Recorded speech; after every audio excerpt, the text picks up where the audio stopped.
Joining me now from our Tel Aviv studio to discuss the recent rise in right-wing violence is the Prime Minister's spokesman, Mark Regev. Good evening, Mark. Good evening, Yochanan. Prime Minister Netanyahu is calling for greater use of administrative detention, banning individuals from the West Bank, trials of rioters to be held in the military court, and giving soldiers the authority to arrest suspects. Tough talk, but will he back it up?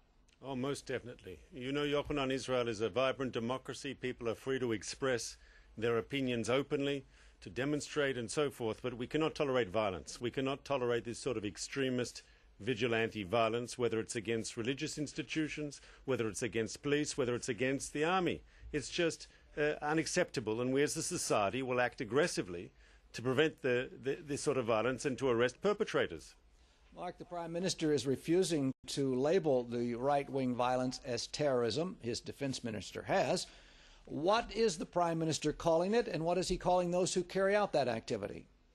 Well, let's be clear here. The sort of trouble we've seen is by people who are activists involved in violence, but we haven't actually seen terrorism. We haven't seen shootings. We haven't seen murder. We haven't seen the sort of thing you would generally call terrorism. So it's important that the glove fits the hand. Of course, we're watching the situation, and the response of the government has to be consummate to the threat. At the moment, we haven't made a determination that it's terrorism. Do some on the right, Mark, have a legitimate grievance, though? And if so, why aren't those grievances being addressed by the government?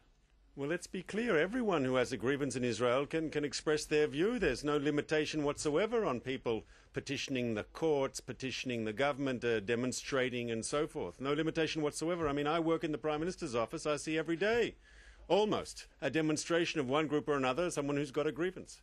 What is unacceptable is people taking the law into their own hands.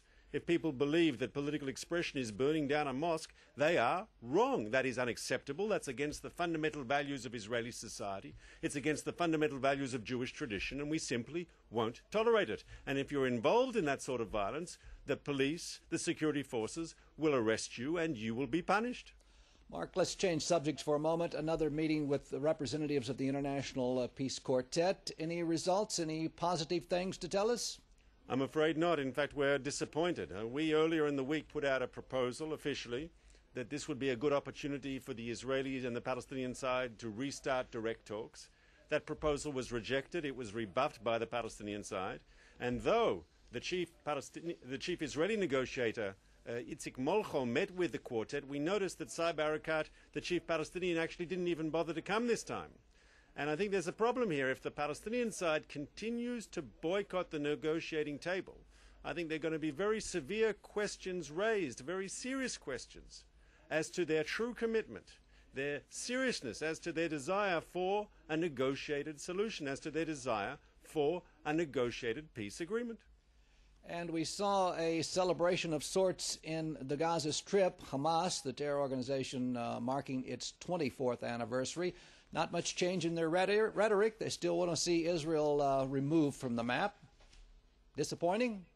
Well, I don't think it was surprising at all. I think Hamas is stuck in a very hardline extremist position. I think anyone who had any illusions about Hamas just had to hear their speeches yesterday, where we heard very fiery language. And what is the fundamental truth? Hamas is against peace. Hamas is against reconciliation. Hamas believes the state of Israel should be destroyed. And Hamas believes that every Israeli civilian, man, woman and child, is a legitimate target from their point of view. And as an unreformed terrorist group, we believe strongly the international community should be very strong in its demand that unless Hamas changes, Hamas must be perceived as an enemy of peace, and the international community has to avoid any official contact whatsoever with Hamas. Mark Regev, spokesman for Prime Minister Netanyahu. Thanks, Mark, for coming in. My pleasure, sir. Islamists and liberals traded accusations today during the second round of Egypt's first post-Mubarak parliamentary elections. Most of the reports accuse election officials at polling stations of allegedly filling in for elderly or confused